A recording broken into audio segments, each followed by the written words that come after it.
Boa noite.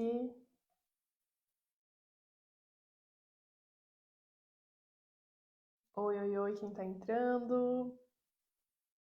Boa noite. Live de hoje, os 5 passos para o amor próprio. Boa noite, Gabi, Eduarda. Oi, mãe. Boa noite, Lucas. Gente, quase que essa live não sai. Boa noite, Poliana. Tava aqui me preparando já, quase 8 horas. Chega o Gi da academia que derrubou um peso em cima do dedo dele, unha toda roxa, sangrando. E eu, em vez de ajudar, já me baixou a pressão na hora. Mas ele tá bem, não foi nada demais. Mas eu, quando vi, já me caiu a pressão. Mas enfim, passou. Boa noite quem tá entrando. Tema de hoje, os 5 passos para o amor próprio. Tô aqui tomando meu chazinho. E vamos lá, vamos começar. Comentem, tá? Mandem dúvidas, mandem experiência de vocês e essa live vai ficar salva depois.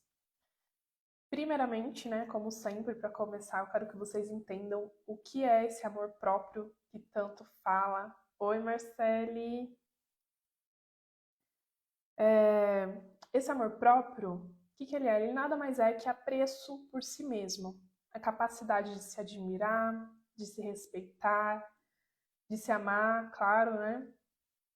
E geralmente, quando as pessoas não têm isso, é porque elas não tiveram esse carinho, esse cuidado, esse acolhimento na infância. Aí, é como se surgisse um sentimento assim nessa criança. Como meus pais, né, não me deram isso, meus cuidadores, eu não tenho valor. Um exemplo bom para dar para vocês e que eu vi da Monja Coen, não sei se vocês conhecem, gosto muito dela. Vi um vídeo dela falando desse exemplo dos 2 filhotinhos. Pensem em 2 filhotinhos de cachorro. Um filhotinho nasceu bem magrinho, nasceu bem fraquinho, quase morrendo, e o outro nasceu lá forte, lindo, saudável. A dona, claro, foi dedicar mais cuidado a esse filhotinho fraquinho, que estava quase morrendo, que estava lá todo entre a vida e a morte, e foi se dedicar a esse filhotinho, dando comidinha na boquinha, todo dia, mesmo horário, com aquela dedicação, com aquele amor. E o outro, como ele era forte, bonito, foi crescendo bem e saudável. Com o passar do tempo, o filhotinho que estava mais fraquinho, que estava, né, que quase morreu ali, ele foi ficando mais saudável. Por mais que ele era menor, por mais que ele não era tão bonito assim, ele foi ficando mais saudável. Hoje, tadinho. Tava comentando aqui com o pessoal do seu dedo.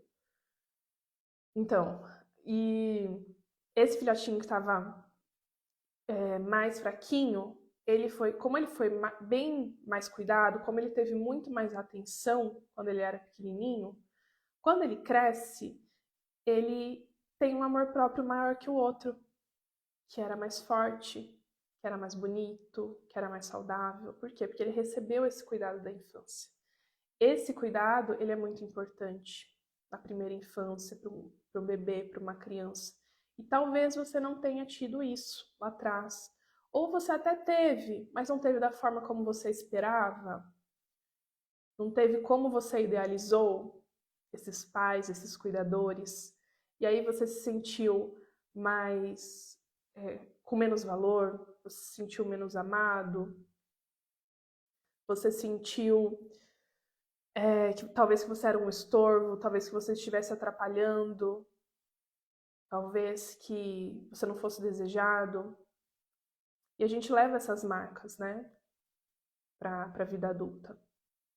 E aí você fica naquele e se? E se eu fosse mais bonito? E se eu fosse mais inteligente? E se eu fosse mais legal? E se eu fosse mais interessante?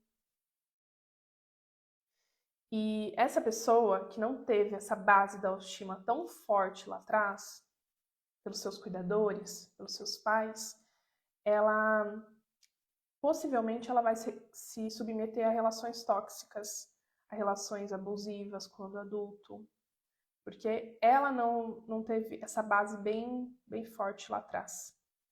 E o ideal do amor próprio não é essa pessoa egoísta, narcisista, que se acha o mais especial. Nenhum extremo é legal. Nem essa pessoa que se acha sem valor e nem essa pessoa que se acha o mais maravilhoso, o único, o insubstituível. Né? O ideal, o saudável é o meio termo.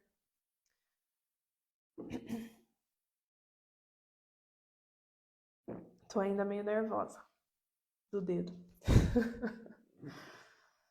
E como mudar isso? Primeiro, quero que vocês entendam que esse amor próprio, ele não é um sentimento que ele vai nascer do nada, que ele vai aparecer. Não. Esse amor próprio, ele começa no racional. Como assim? Primeiro, você vai agir como se tivesse esse amor próprio. Primeiro, você vai não se submeter a certas coisas, você vai agir como essa pessoa que tem um amor próprio muito bom agiria. Então, você vai começar com o racional, não com esse sentimento, ok? Depois esse sentimento, ele vai acontecer, esse sentimento vai surgir. E essa é uma inversão que atrapalha as pessoas, porque elas ficam esperando o momento desse amor próprio, que esse amor próprio vai chegar, que esse sentimento vai chegar. Mas não, primeiro você precisa agir como se você tivesse. Eu vi uma palestra bem legal do TEDx, não sei como é que fala, que ela falava assim: finja até que se torne verdade. Então você vai fingir que você tem esse amor próprio, mesmo que você não esteja sentindo isso, mesmo que esse sentimento não esteja ali. Você vai agir como uma pessoa que tem esse amor próprio. E depois ele vai acontecer. Tá bom? Então, vamos lá. Como que você vai agir? Como que essa pessoa que tem esse amor próprio vai agir? Essa pessoa, ela tem autocuidado, que nada mais é cuidado de si mesma. Ela se coloca nesses momentos de lazer, ela se coloca em coisas que vão dar prazer para ela. O que te dá prazer? Tem gente que chega em terapia e não sabe responder isso. Não se conhece, por isso que eu falo que o autoconhecimento é a base de tudo. E como que a pessoa vai se cuidar se ela nem sabe o que ela gosta, nem sabe o que dá prazer para ela? O que ela gosta de fazer nos momentos dela de lazer? Esse autocuidado. Esse autocuidado, ele tanto é fazer o que você gosta, como um momento sozinho, comendo uma comida que você gosta, tendo um hobby, né, praticando um esporte que você gosta, como também é se colocar em situações que você não gosta tanto assim, mas que seu eu do futuro vai agradecer. Situações, por exemplo, eu tenho que ir na academia. Não vou com aquela vontade, com aquela felicidade. Mas eu sei que é bom para mim. Isso também é autocuidado. As pessoas, hoje em dia, são carrascos de si mesmo. Aquela pessoa super rígida com ela mesma, super crítica. Nem precisa de ninguém julgando, ela já se julga. Perceba se você não está sendo esse carrasco de si mesmo. Quando eu falo do diálogo interno, né, em terapia, as pessoas chegam falando assim: ah, porque sou muito idiota. Ah, porque sou muito trouxa, sou muito... É o carrasco ali dentro. E outro ponto para você se comportar como essa pessoa que tem amor próprio, estabeleça objetivos para você. E talvez você nem coloque objetivos porque você não acredita que você é capaz. Você não acredita que você vai conseguir. Só que aí você foge, você procrastina essas coisas, e isso te dá insegurança. Esse movimento de, tal coisa eu não sou tão bom assim, aí eu vou lá e procrastino, e não faço, e fujo dessa tarefa, e fujo desses desafios, isso vai alimentar insegurança em você. Então, em frente, coloque objetivos, coloque metas, faça uma lista de pendência daquelas coisas que você está adiando, que você tem medo, que você foge, e faça. Faça e se permita não fazer tão perfeito assim como você gostaria. Se permita errar nesse começo, mas faça. Esse tipo de enfrentamento, ele te dá autoconfiança, ele traz segurança. Eu vejo em terapia pacientes que... porque é muito comum, né, a gente fugir dessas situações que nos causam medo. Isso é do ser humano. Porém, tem vezes que essa fuga ela fica demais. A pessoa ela realmente não enfrenta esses fantasmas e vai alimentando, esse fantasma vai crescendo cada vez mais. Tem paciente que, por exemplo, tem medo de coisas novas, uma coisa muito comum, tem medo dessas mudanças. Aí fica fugindo de situações novas, não vai numa academia, porque tem vergonha, tem medo.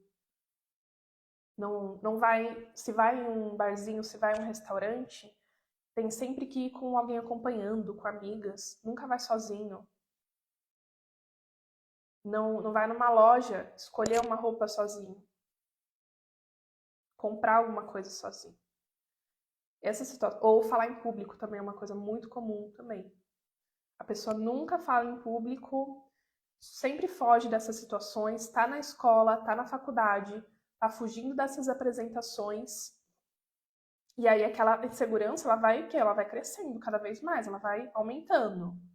Como se você estivesse alimentando esse fantasma. Então, enfrente essas situações. Por mais que não saia do jeito que você planejou, que você gostaria, enfrente. Quando você enfrentar, isso vai te dar um senso de capacidade, de empoderamento. Então, isso é muito bom também para o amor próprio. Lembra que você está se comportando como se você já tivesse isso. O sentimento ele vai vir depois. Primeiro, vamos agir de forma racional. Depois vai vir o sentimento de amor por você mesmo, esse apreço por si mesmo. Outro ponto, terceiro, relacionamentos. Como que você se relaciona com as pessoas? Nossos relacionamentos, ele diz muito sobre o nosso amor próprio. Olha só, eu tô nisso enfrentando medo de dirigir. É isso mesmo, eu também tive medo de dirigir. A minha mãe, ela não dirige até hoje. Acho que eu peguei um pouquinho isso dela. E eu tive esse medo de dirigir. Eu passei no meu exame de motorista na 4ª vez. Vergonha, mas sim, passei. Eu reprovei 3 vezes e passei na 4ª, né? E eu ia, eu fazia, eu voltava embora chorando. Até que na última vez minha mãe foi comigo. Foi lá me dar um apoio moral. Eu tomei uns 2 maracujina, treinei bastante antes, fiz várias aulas, passei. Primeira vez que eu fui dirigir, eu dirigi assim no bairro, né? Mas a primeira vez que eu realmente fui dirigir sozinha, eu fui para minha faculdade. E minha faculdade não era perto. Para quem é de Sorocaba, é na rodovia, minha faculdade. Então eram uns 25 minutos de carro. Em horário de pico, imagina, né? E eu fiz um monte de cagada no trânsito, levei buzinada, tudo mais. Minha amiga, eu fui sozinha, aí minha amiga voltou da faculdade comigo. Foi almoçar em casa só porque eu tava com medo de voltar sozinha. Mas fui, gente, errei bastante, graças a Deus não bati o carro. Tô viva, mas enfrentei. Hoje dirijo numa boa, hoje vira uma coisa automática, né? A gente entra no carro, senta, já é automático. Igual Tomar banho, igual escovar os dentes, você nem pensa mais. Hoje viajo, já viajei para outro estado dirigindo. Então, isso traz um senso de, putz, sou capaz, consigo. Isso é muito bom para autoestima, para amor próprio.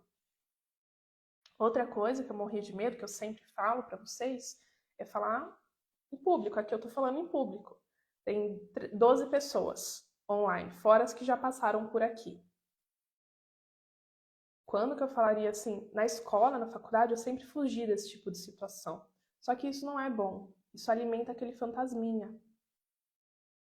E esses fantasminhas, essas sombras que a gente tem que enfrentar. Então é sobre isso. Ah lá, voltei a estaca zero e agora tô indo lá no carro e só fico lá dentro.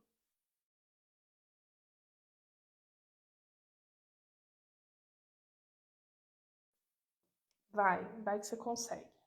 Vai lá, dirige, enfrenta. Então, o quarto ponto que eu ia falar, né? Terceiro ponto. Relacionamentos. Os seus relacionamentos dizem muito sobre o seu amor próprio. Por exemplo, como que você se relaciona com as pessoas? Com o seu namorado, com o seu marido, com seus amigos, com a sua família? Como que você fala? Você é uma pessoa que fala baixo? Ou você realmente, quando está falando, coloca a sua voz, se impõe? Isso diz sobre você. Quando uma pessoa fala muito baixinho, ela automaticamente é como se ela estivesse passando uma mensagem que o que ela tem para falar não é importante, que o conteúdo que ela está falando ali não importa, que não tem valor. Outra coisa, as pessoas desmarcam muitos compromissos com você, seus amigos ou ficantes, namorados. Isso também diz sobre você. Se for uma pessoa não te trata muito bem, uma pessoa desmarca com você, talvez seja uma coisa dela. Agora, se todo mundo se comporta assim com você, aí é sobre você. Talvez você permita que as pessoas se comportem assim com você.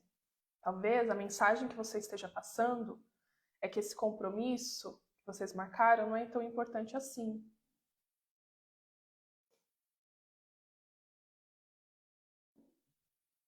Como que você se coloca no mundo, nesses relacionamentos? As pessoas te tratam mal? Te tratam bem? Toda vez que eu abro caixinha, chega a pergunta assim. As pessoas vivem dizendo que eu não tenho valor. Como eu faço para mudar isso? Boa noite. Aí eu respondo. E o que você está fazendo com essas pessoas que vivem dizendo que você não tem valor? Por que você continua com elas? Por que você continua nesse ambiente? Tem ambiente que adoece, gente. Tem trabalho que adoece, tem família que adoece. A pessoa não fique, não permaneça.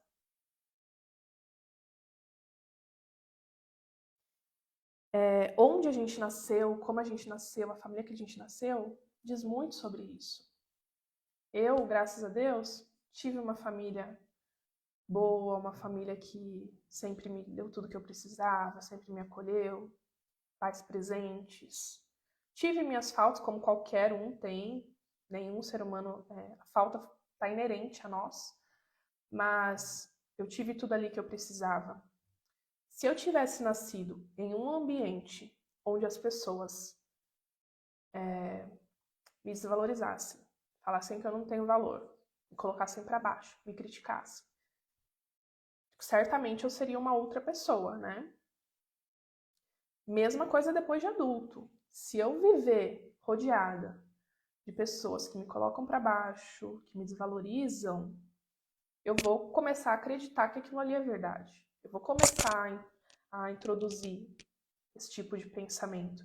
Então não fique nesses ambientes. Cuidado com quem você se relaciona. Nós tendemos a conviver com pessoas que a gente se identifica. Com quem você está se identificando?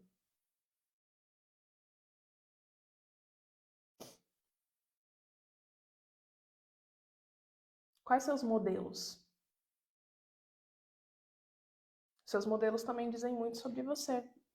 Quem que você se inspira? Como que seu parceiro te trata? Ele te elogia? Ele te critica? Ele te valoriza? Ele te apoia? Ele te coloca lá para baixo? Se a resposta foi, tipo, me coloca lá para baixo, me critica, não me valoriza, me desrespeita, o que você está fazendo aí ainda? Isso nada mais é que o reflexo do que você se trata. É o que você enxerga que você merece. Por isso que você permanece. Quando você perceber que você não merece esse tipo de coisa, você não para nesses lugares. Você não permanece. E lembra o que eu falei lá em cima? Primeiro você vai se comportar. Primeiro você vai usar o racional. Entenda que você não merece esse tipo de tratamento e saia. Depois o sentimento de amor próprio vem. Primeiro o racional, depois o sentimento.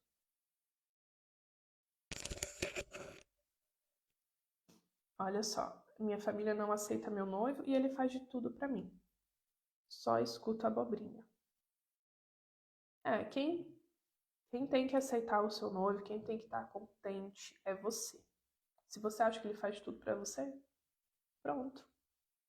Né? Por que a aceitação dessa família tem tanto peso pra você? Quinto ponto, para você, né, desses passos para você desenvolver esse amor próprio. Cuide de você, cuide da sua saúde e cuide da sua aparência também. É hipocrisia a gente não falar disso aqui. E cuidar da sua saúde, sua aparência, se arrumar, não precisa ser superprodução, gente. Então não precisa estar superproduzido para isso, não. Cuidar da sua saúde, cuidar do seu corpo, para que você tenha um corpo funcional, um corpo ativo, que te permita fazer as coisas, que te permita viver. Se arrumar, às vezes, para uma mulher, por exemplo, é passar um hidratante no rosto, pentear o cabelo, colocar uma roupa não tão confortável, uma roupa mais arrumadinha. É só isso. Isso, às vezes, já muda o nosso dia. Se eu tô num dia chuvoso, por exemplo, igual tá aqui, em Sorocaba tá chovendo e tá frio. Quando eu tô num dia, eu tô morrendo de preguiça e eu trabalho em casa todos os dias. Então eu tenho que estar bem disposta.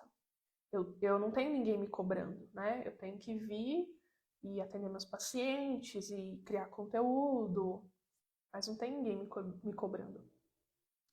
Então eu vou e me arrumo. Começo o dia, me arrumo, passo uma maquiagemzinha, mesmo que ninguém vá ver. Eu tô aqui, eu tô com um filtro, né? Mas eu tô maquiada. Porque isso me dá mais disposição, isso me dá mais energia para ter um dia mais produtivo. Então se arrume, cuide da sua saúde. Isso também entra naquele autocuidado. Talvez não seja um autocuidado que seja tão gostosinho, mas que vai te fazer bem, que o seu eu do futuro vai te agradecer. E cuidado, um conceito bem psicanalítico aqui. Talvez nem todo mundo vá entender.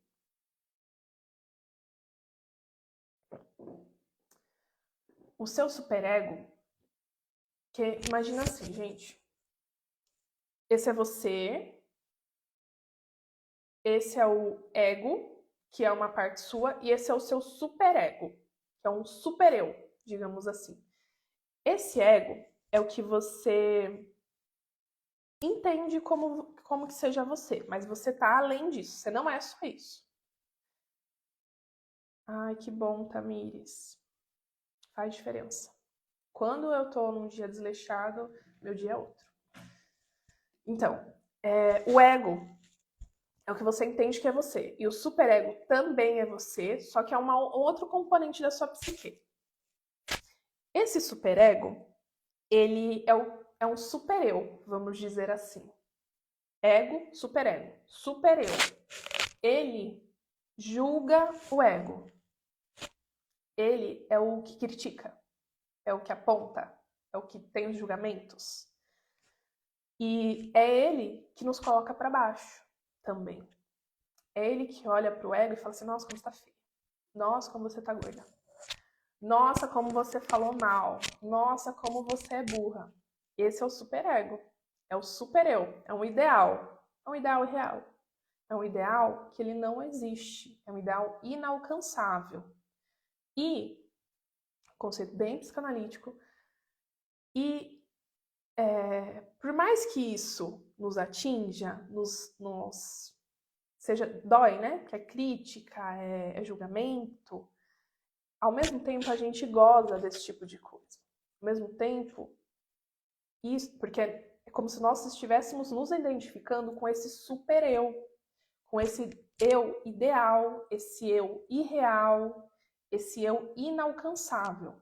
Quando você se critica muito, é muito rígido, se cobra demais, você está se identificando com um eu que não existe. Então, qual que é a saída para esse tipo de coisa? Todos temos isso, tá? Não tem uma pessoa que não tenha isso. Todos temos. Essa vozinha que fica criticando, que fica censurando, que fica julgando, essa vozinha que faz parte de nós, ela é como se fosse um intermediário entre eu e os outros. Ela tá ali no meio. Porque é como se eu fizesse um... Eu tô supondo o que esse outro queria, o que esse outro gostaria. Eu tô olhando pra mim, tô falando, nossa, eu tô gorda. Por quê? Porque eu tô supondo que é isso que a sociedade, que o outro espera. Então ela é um intermediário entre eu e o outro. E é uma armadilha, né? Porque é um eu inalcançável. Porém, como que a gente cuida desse tipo de armadilha? A gente diminui, a gente abaixa um pouquinho esse superego. Abaixa um pouquinho esse ideal. Abaixa um pouquinho essa coisa inalcançável, inatingível. Ele sempre vai existir. Ele nunca vai estar aqui de igual para igual. Ele sempre vai estar um pouquinho acima. É o que nos cobra. É o que, né? Quer um pouquinho mais. Vamos realizar. Vamos ter objetivo. Vamos ter meta. Mas ele tem que abaixar. Ele tem que estar mais próximo aqui. Um pouquinho mais atingível. Porque senão ele fica muito inalcançável. Então, abaixa um pouquinho. Abaixa um pouquinho essa cobrança. Essas críticas. Eu sempre falo para vocês. Tem o superego, que é o tirano, que é o carrasco, né, de si mesmo, e tem o superego, que ele é o educador. Pensa nele como um professor. Ah, seria bom se você fizesse mais exercício físico. Como que a gente pode fazer mais exercício físico? A gente, entre aspas, né? Porque é você, faz parte de você.